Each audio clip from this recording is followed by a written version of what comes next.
Coucou, donc bonjour, j'espère que tout le monde va très très bien aujourd'hui. Alors aujourd'hui, on va pas parler de cartes, mais on va parler de livres. Donc j'avais envie de vous partager les livres. Alors évidemment, ils sont pas tous là. Disons que j'en ai pris quelques-uns parce que je me suis dit, mais arrête, il y en a trop. En fait, la vidéo va durer à peu près un an, donc on va se limiter quand même. Donc une petite sélection. Alors pour ceux qui ne les ont pas lus, et ben voilà, ça sera l'occasion de voir si ça vous parle ou pas, si vous avez envie de les lire. Et pour ceux qui les ont eus, bah écoutez, n'hésitez pas à partager vos ressentis, l'émotion que vous avez eue, ce que vous avez tiré peut-être, voilà, ce qui vous a parlé, ce qui vous a aidé à, je sais pas, à voir plus clair ou à simplement vous faire du bien à un moment donné dans votre vie. Et voilà, donc on va commencer. Alors, hop. Le guerrier pacifique. Alors, évidemment, j'ai vraiment adoré ce livre.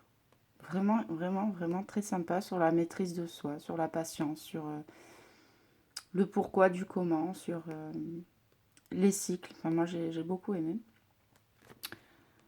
Donc, je vous lis le petit résumé derrière. Tout commença en ce mois de décembre 1966, qui marqua le début d'une série extraordinaire d'événements dans ma vie. J'étais en 3e année à l'Université de Californie à Berkeley.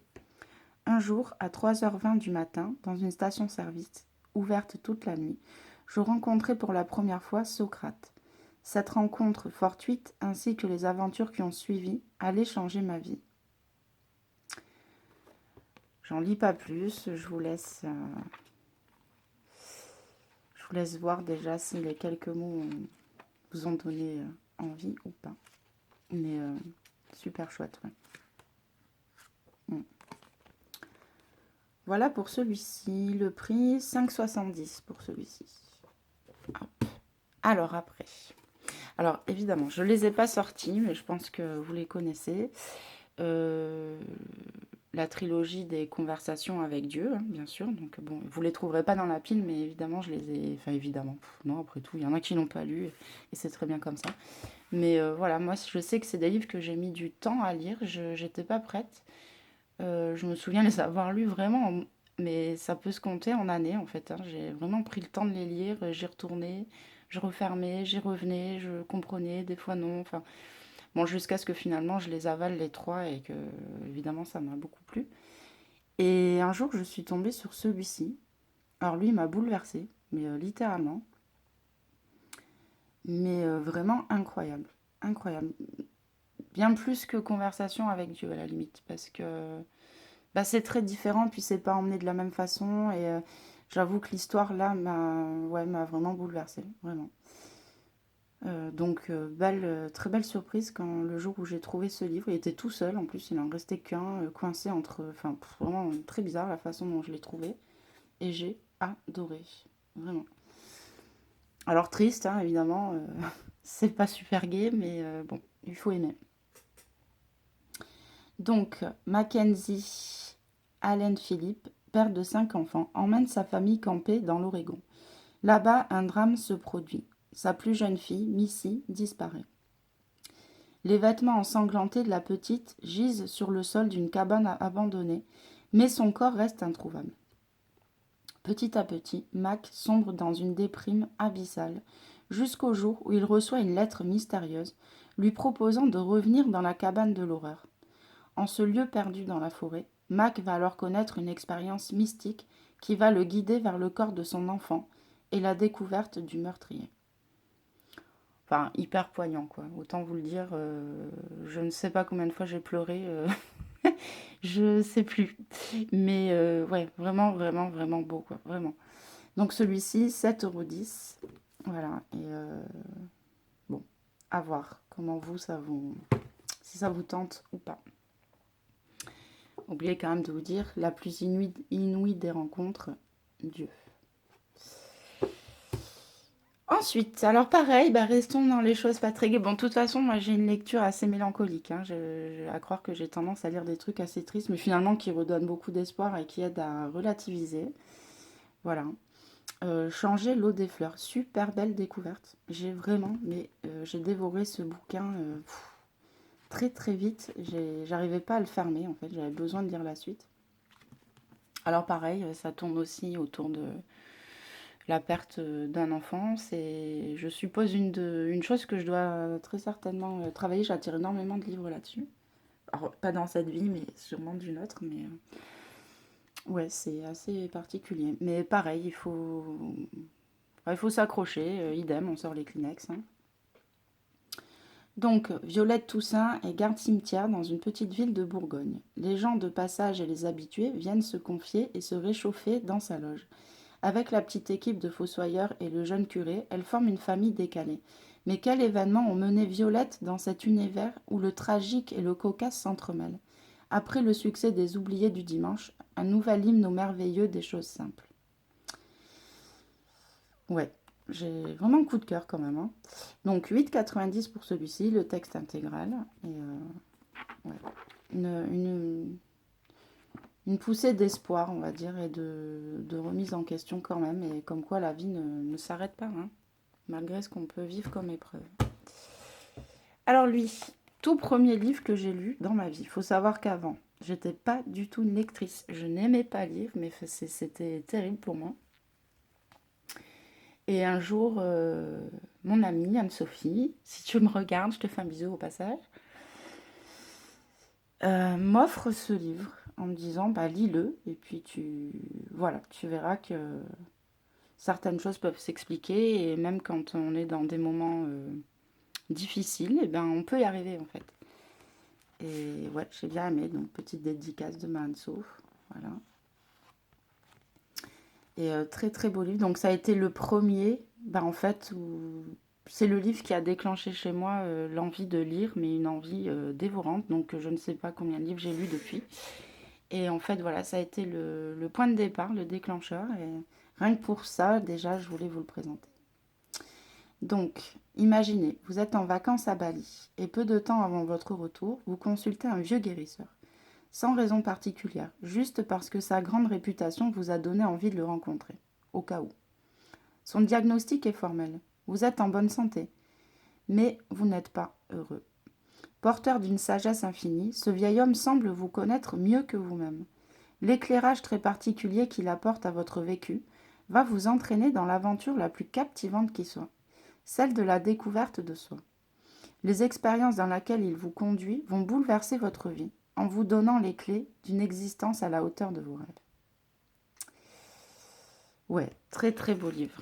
Bon, je pense que beaucoup d'entre vous le connaissent. Ouais, il n'est pas énorme, hein, c'est un petit bouquin. Bah, du coup, pour moi, pour mon premier bouquin, c'était parfait, en fait, hein. Donc, c'était vraiment pas mal. Et je me souviens que je me le trimballais absolument partout. Vraiment partout. Il était tout le temps avec moi dans mon sac, partout, tout le temps. Et voilà. Donc, à lire si c'est pas déjà fait. Petit clin d'œil, Le Petit Prince. Alors lui, évidemment, vous le connaissez forcément. Si même vous-même ne l'avez pas lu, bah, vos enfants vont finir par vous le ramener à la maison. Enfin bon, un incontournable avec des métaphores, mais juste incroyable à l'intérieur. On s'en lasse vraiment pas. Je pourrais le lire des dizaines de fois. J'adore ce livre. Voilà, juste pour le petit clin d'œil. Je ne vais même pas vous lire le résumé, hein. En plus, c'est la version enfant, puisque bah, c'est celui de mes enfants. Mais j'adore. Voilà, Le Petit Prince. Allez. Alors aussi, oui, j'ai oublié parce que du coup, je ne l'ai pas dans la pile, mais dans la lignée des choses bien tristes concernant les pertes d'enfants, il y en a un que j'ai, mais... Enfin, lui, j'ai mis un temps fou à m'en remettre, d'ailleurs. C'était Agnès Le Digue. Le titre, c'est Juste avant le bonheur. Euh, Absolument incroyable. Enfin, vraiment à lire. Alors, encore une fois, il faut aimer, hein, se torturer et pleurer. Mais bon, ouais, vraiment très, très, très, très beau livre. Hop. Ensuite, L'Alchimiste. Alors pareil, je pense que beaucoup le connaissent. Si vous ne le connaissez pas, lisez ce livre. Il est incroyable. Pas très gros non plus. On va à l'essentiel, mais vraiment incroyable. Vraiment énorme coup de cœur pour moi en tout cas. Donc, Santiago, un jeune berger andalou, part à la recherche d'un trésor enfoui au pied des pyramides, lorsqu'il rencontre l'alchimiste dans le désert. Celui-ci lui apprend à écouter son cœur, à lire les signes du destin, et par-dessus tout, à aller au bout de son rêve. Merveilleux conte philosophique destiné à l'enfant qui sommeille en chaque être. Ce livre a déjà marqué une génération de lecteurs. Bon, juste, voilà, il n'y a pas grand-chose à dire si ce n'est lisez-le, quoi. Il est vraiment incroyable. Bon, celui-ci, rassurez-vous, vous ne pleurerez pas, hein, je lis pas que des trucs horribles, hein. Je lis aussi des trucs très, très, très, très gais, très bien, hein, très positifs. Donc, 5,70 pour celui-ci. Et vraiment, gros, gros, gros coup de cœur. Évidemment, j'ai continué à lire du Paulo Coelho. Donc, Brida. Donc là, c'est une histoire de sorcières, de flammes jumelles, de reconnexion d'âme, de... Waouh. Ouais, vraiment celui-ci, enfin en tout cas au moment où moi je l'ai lu,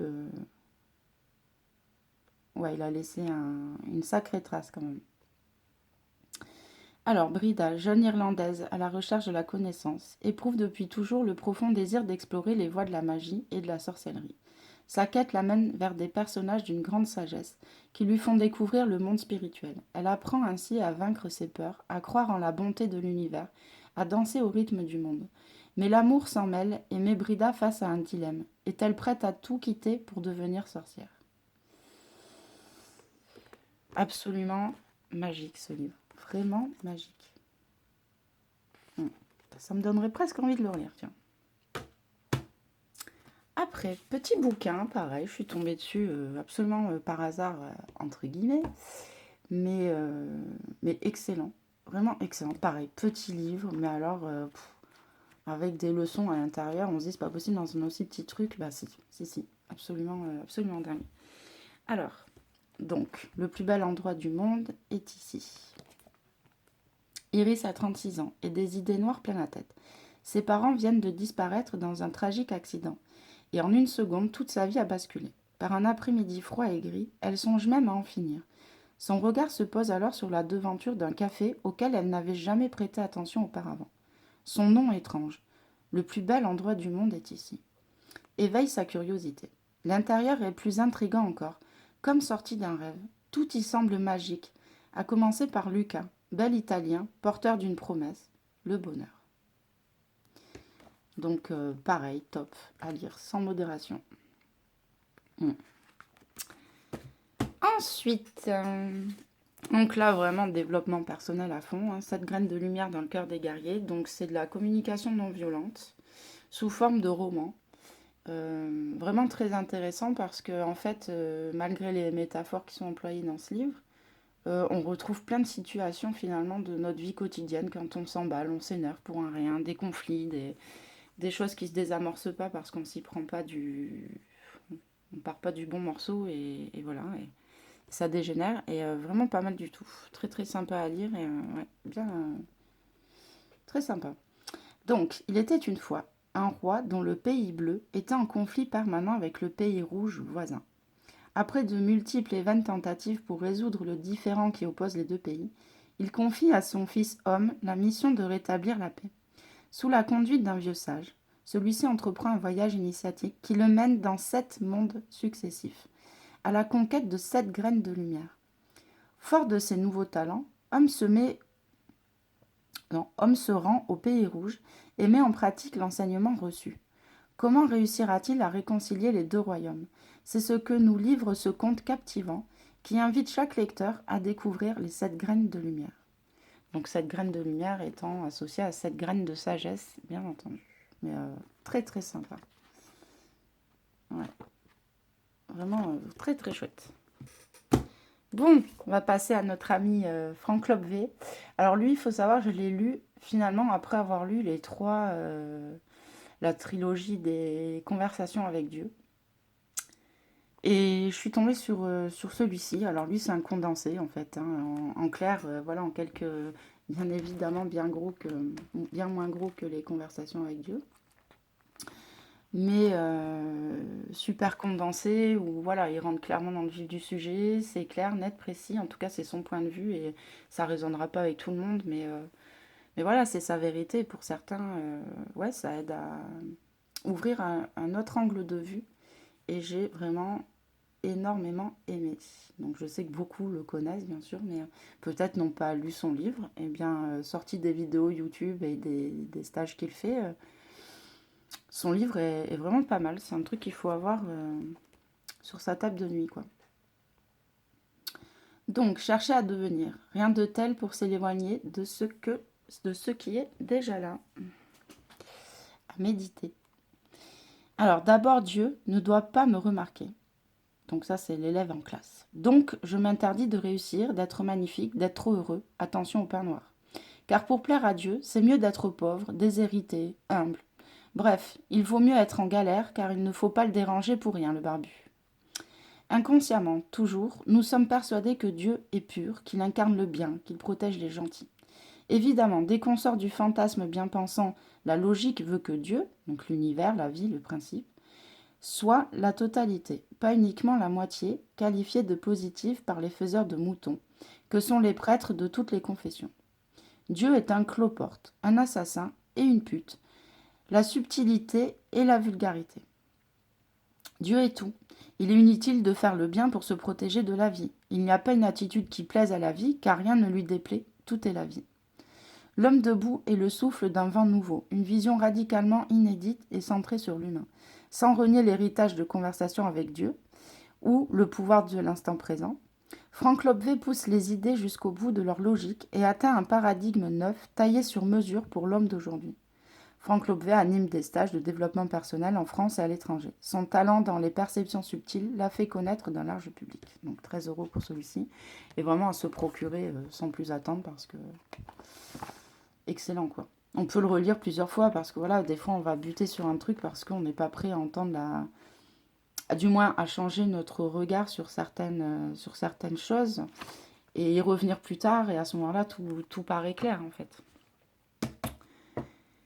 Ensuite, la Terre est le plus bel endroit du ciel. Alors, celui-ci, pareil, tombé dessus par hasard lors d'un salon du livre. L'auteur était là et voilà, j'ai eu un coup de cœur pour ce livre et je ne le regrette pas. Alors, tout commence à Paris, dans une rue tranquille du 14e arrondissement. Une entrée rouge, un fauteuil en osier fatigué, et posée sur la table basse cette curieuse carte de visite. Clara Loiseau, bonorothérapeute. Si le nom est étrange, les ordonnances bien-être de Clara sont tout aussi inattendues. Lire Christian Baudin, écouter Mozart, caresser un chat, marcher dans la forêt, sourire à la vie. Puis il y a cette journée qui marquera un avant et un après.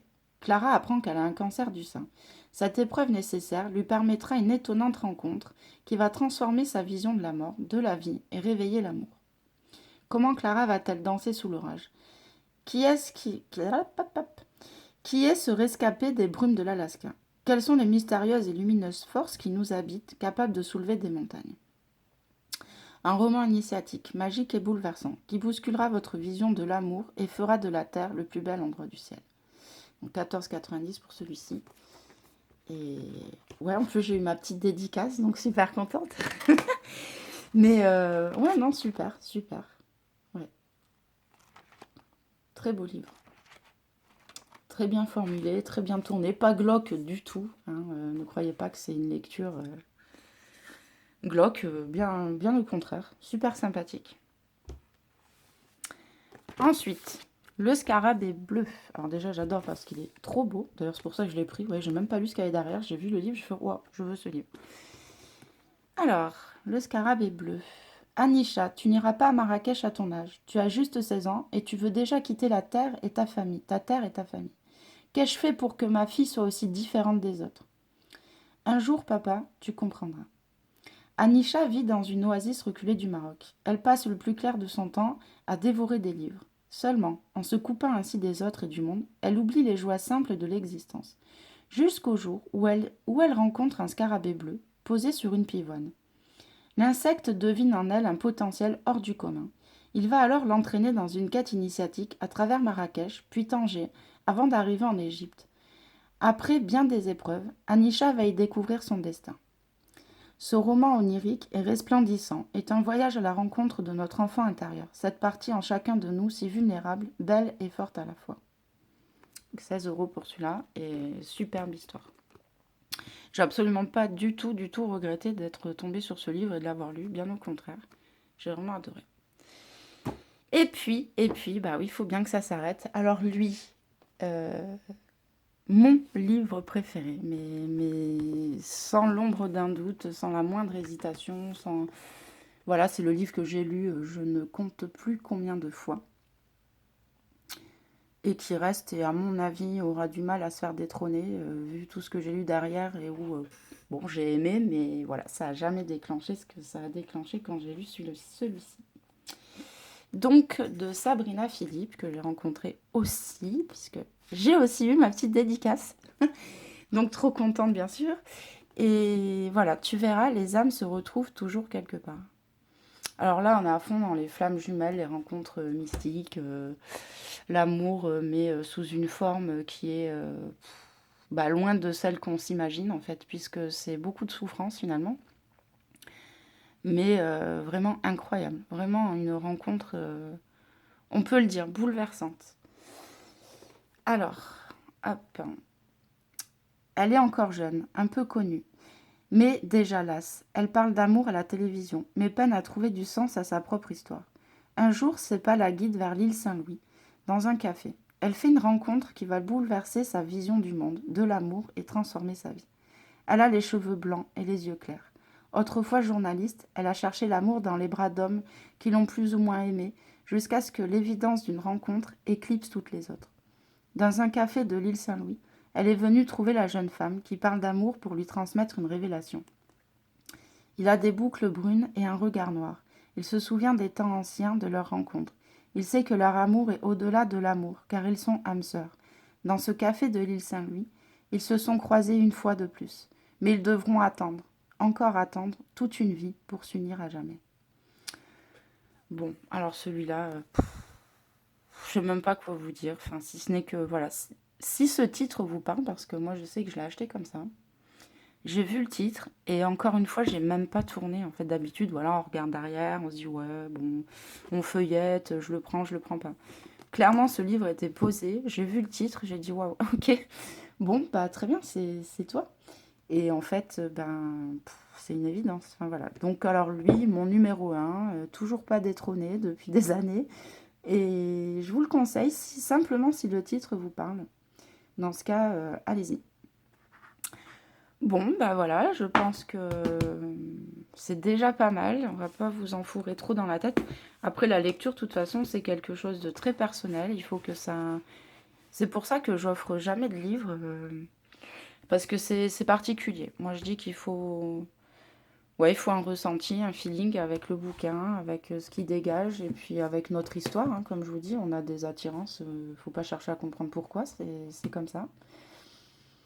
Et c'est très révélateur. Donc bon, si ça peut, ne serait-ce que les titres ou les petits résumés que j'ai pu vous en lire, bah, vous donner envie, bah écoutez, voilà, n'hésitez pas. Sinon, laissez des avis pour ceux que vous avez déjà lus, c'est toujours hyper intéressant.